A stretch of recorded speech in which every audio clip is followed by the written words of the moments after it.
আসসালামু আলাইকুম ওয়া রাহমাতুল্লাহি ওয়া বারাকাতুহু। আজকের ভিডিওতে আমরা এক গুরুত্বপূর্ণ বিষয় নিয়ে আলোচনা করব, তা হলো নুন সাকিন এবং তানবিনের প্রকারভেদ। আমরা জানি নুন সাকিন এবং তানবিন চার প্রকারে পড়া যায়, কিন্তু চার প্রকার কীভাবে পড়তে হয় আমরা মুখস্থ করলেও কিন্তু আমরা সেটা বুঝি না ভালোভাবে। না বোঝার কারণে আমরা কি করি, আমরা কোরআন শরীফ পড়ার ক্ষেত্রে আমরা কায়দাগুলো চিনি না। তো আজকে কায়দাগুলো শেখার জন্য আমি গুরুত্বপূর্ণ কিছু টিপস শেয়ার করব, যারা ছাত্রছাত্রী আছেন তাদের বুঝতে অনেক সহজ হবে, এবং যখন আপনি পড়বেন তখন এই কায়দাগুলো আপনি যখন প্রয়োগ করবেন তখন আপনি বুঝতে পারবেন যে কায়দাগুলো কিভাবে হলো। তো প্রথমত আমরা জানি, সবাই একটু খেয়াল করি, আমরা জানি নুন সাকিন জজমওয়ালা নুনকে বলে, এবং তানবিন দুই জবর দুই জের দুই পেশকে বলে, তাই না? তো এটা হচ্ছে নুন সাকিন এবং এটা তানবিন, অর্থাৎ দুই জবর দুই জের দুই পেশ, এই তিনটা মিলে তানবিন। এই তিনটা মিলে কি তানবিন, অর্থাৎ দুই জবরকেও তানবিন বলা হয়, দুই জেরকেও তানবিন বলা হয়, দুই পেশকেও কি বলা হয়, তানবিন বলা হয়।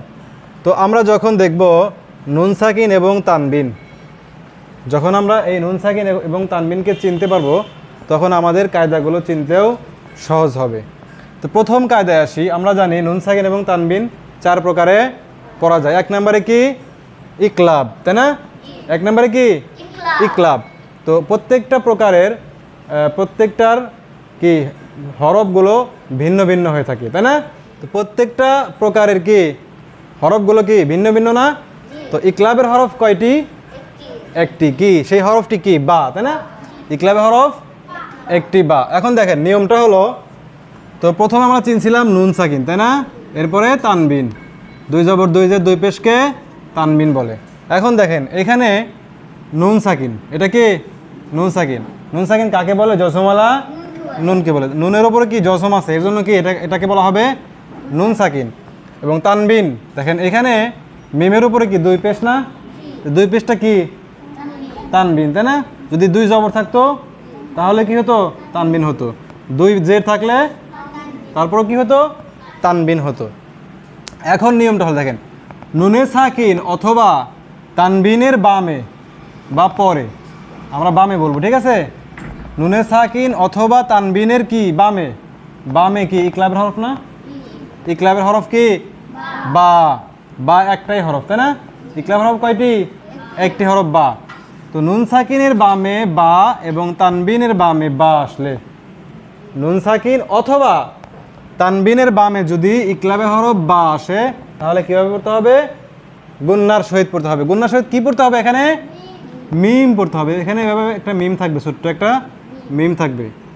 তো নিয়মটা কি? নুন সাকিন বা তানবিনের বামে ইকলাবের হরফ বা আসিলে ওই নুন সাকিন, এই নুন সাকিন, এই যেটা নুন সাকিন আছে না, এই নুন সাকিন অথবা এই তানবিনকে গুন্নার সহিত কীভাবে পড়তে হবে? মিম দ্বারা পরিবর্তিত বা পরিবর্তন করে পড়তে হবে। দেখেন কীভাবে পড়তে হবে? মিম বাদি, মিম বাদি। মূলত এখানে কি ছিল? মিন ছিল, মিম নুনজের মিন ছিল। এখানে সূত্র প্রয়োগ হওয়ার কারণে, সূত্র পড়ার কারণে কি হয়েছে? মিম হয়েছে, অর্থাৎ এই মিম মিমজের মিম হয়েছে, এই নুন সাকিন পরিবর্তন হয়েছে। এখানেও তাই আলি মুন আছে, এখানে কি হয়েছে? আলি মুম হয়েছে, অর্থাৎ এই নুন সাকিন, এই তানবিনকে কি করা হয়েছে? পরিবর্তন করা হয়েছে। এই তানবিনের পরিবর্তে মিম পড়া হইতেছে, অর্থাৎ এখানে এক পেশ দিয়ে পড়া হইতেছে, আলিমুম বিমা। আশা করি বুঝতে পারছেন। এরপরে দেখেন, এরপরের প্রকার হলো ঈদগামে বা গুন্না। ঈদগামে বা গুন্না হরফ কয়টি? চারটি। ঈদগামে বা গুন্না হরফ কয়টি?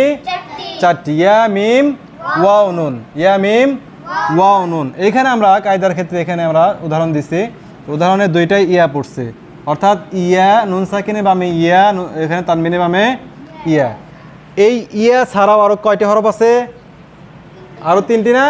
মিম ওয়াও নুন। তো ওই তিনটি হরফও যদি আসতো তারপরও কি ঈদগামে বা গুন্না হইতো।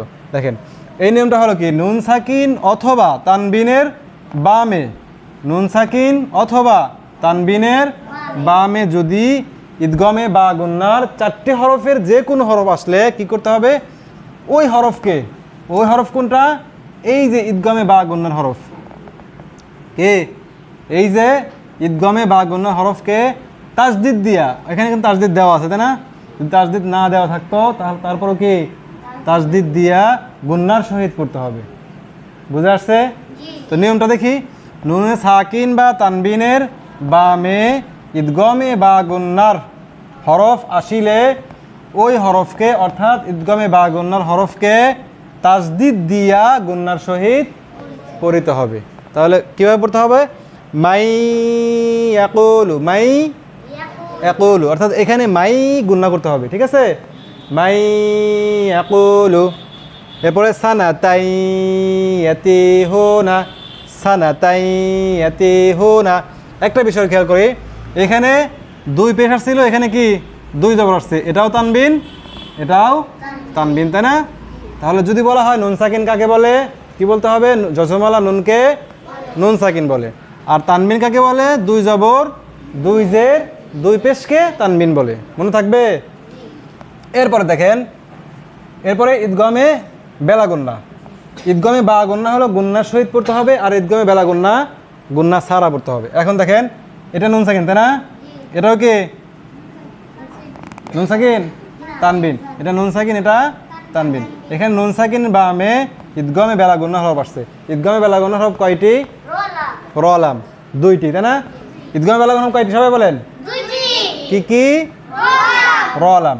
তো নুনে সাকিন বা তানবিনের বামে যদি ঈদগমে বেলা গুন্নার হরফ আসে তাহলে ওই হরফকে তাসদিদ দিয়া, ওই বা গুন্নার মতো ওই হরফকে তাসদিদ দিয়া গুন্না সারা পড়তে হবে। ঈদগমে বা গুন্নায় গুন্নার সহিত পড়তে হবে, আর ঈদগমে বেলা গুন্নায় গুন্না সারা পড়তে হবে। বুঝতে পেরেছেন? তাহলে কীভাবে পড়তে হবে? মির রব্বিকা, কি মির রব্বিকা ওয়াইলুল্লি, ওয়াইলুল্লি কুল্লি। আবার নিয়মটা বুঝিন। নুনে সাকিন বা তানবিনের বামে ঈদগমে বেলা গুন্নার হরফ আসিলে, এখানে রলাম দুইটা হরফই কি আসছে। ঈদগমে বেলা গুন্নার হরফ আসিলে ওই হরফকে অর্থাৎ এই ঈদগমে বেলা গুন্নার হরফকে তাসদিদ দিয়া কি করতে হবে? গুন্না সারা পড়তে হবে। মির রব্বিকা ওয়াইলুল্লি কুল্লি। বুঝে আসছে? এরপরে হলো ইজহার। ইজহারের হরফ কয়টি? ছয়টি। হামজা হা, আইন হা, গয়েন খ। ইজহার হরফ কয়টি? ছয়টি। হামজা হা, আইন হা, গয়েন খা। এগুলো কিন্তু আমরা পড়ছি তাই না? হ্যাঁ, দেখেন এখানে নুন সাকিন তাই না? এই যে নুনের উপর জজম হয়েছে নুন সাকিন, এখানে তানবিন তাই না? এখানে নুনে সাকিন বা তানবিনের বামে কি আসছে? এখানে আসছে হা, এখানে আসছে হামজা, তাই না? হরফ কয়টি? ছয়টি। ছয়টির মধ্যে থেকে কয়টি আসছে? দুইটি আসছে। আরও বাকি চারটে যদি আসতো তাহলে কি হইতো? তারপরও কি ইজহার হইতো। তো বলতে হবে কি? নুনে সাকিন বা তানবিনের বামে বা পরে ইজহারের হরফ আসিলে ওই নুনে সাকিন, কোন নুন সাকিন?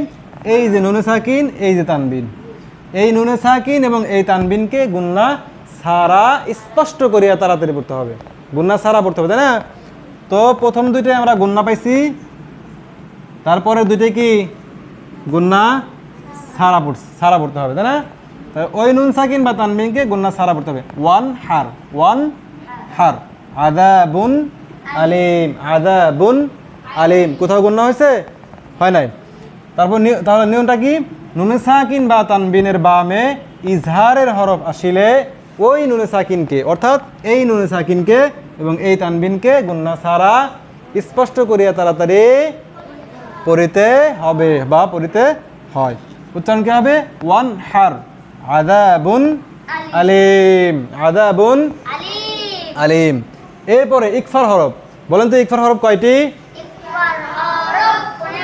ইকফার হরফ 15টি। তাসা, জিম, দাল, দাল, জা, সিন, শিন, সদ, দ, ত, জ, ফা, কফ, কাফ। এখন দেখেন এটা কি নুন সাকিন না? এটাও কি তানবিন। এখানে নুন আসছে না? এখানে নুন না? নুনের উপরে কি দুই পেশ না? তাহলে কি নুন সাকিন হবে? তানবিন হবে। যদি এরকম জজম আসতো তাহলে কি হইতো? নুন সাকিন হইতো। যেহেতু এটা দুই পেশ তাহলে কি তানবিন।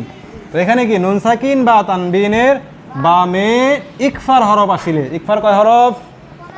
15টি হরফ। 15টি হরফের মধ্যে দুইটা হরফ আসছে সা এবং এখানে জিম। আরও বাকি যদি 13টি হরফ আসতো তারপরেও কি ইকফা হইতো।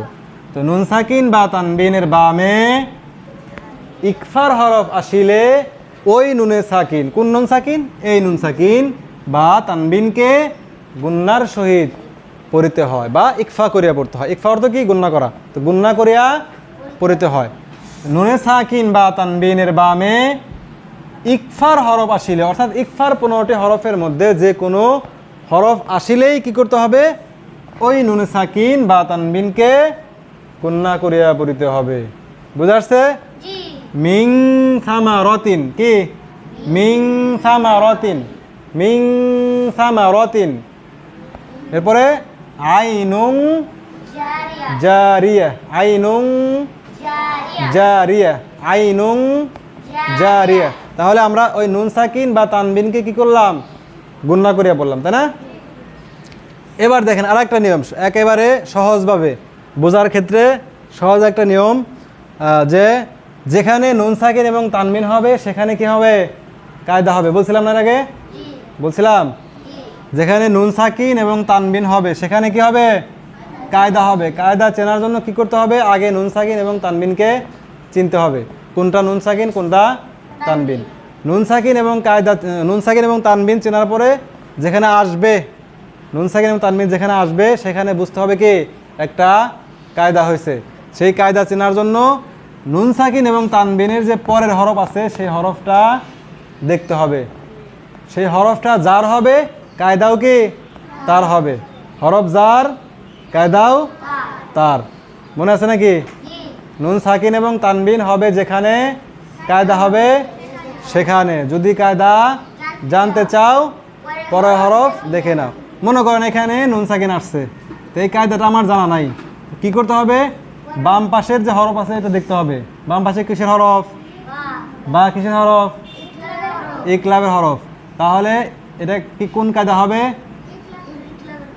ইকলাবের কায়দা হবে। কিসের কায়দা হবে? ইকলাবের কায়দা হবে। এখানে দেখেন তানবিনের বাম পাশে কিসের হরফ? ইয়া কিসের হরফ? ঈদগামে বা গুন্নার হরফ। তাহলে কায়দা কিসের হবে? ঈদগামে বা গুন্নার হরফ হবে, বা গুন্নার কায়দা হবে। এখানে নুন সাকিন বাম পাশে র, কিসের হরফ? ঈদগামে বেলা গুন্নার হরফ। তাহলে কায়দা কার হবে? ঈদগামে বেলা গুন্নার। এখানে আদা বুন আলিম, তানবিনের বাম পাশে হামজা, তাহলে কায়দা কার হবে? ইজহারের কায়দা। এখানে নুন সাকিন বামে সা, ইকফার হরফ, তাহলে কায়দা কার হবে? ইকফার কায়দা হবে। তাহলে কি বুঝলাম? নুন সাকিন এবং তানবিনের বামে, অর্থাৎ নুন সাকিন এবং তানবিন যেখানে হবে সেখানে কায়দা হবে। যদি কায়দা জানতে চাই কি করতে হবে? পরের হরফ দেখতে হবে। বুঝে আসছে? মন থাকবে? তাহলে নুন সাকিন এবং তানবিন কাকে বলে? নুন সাকিন জসমওয়ালা নুনকে বলে। তানবিন দুই জবর দুই জের দুই পেশকে বলে। মন থাকবে?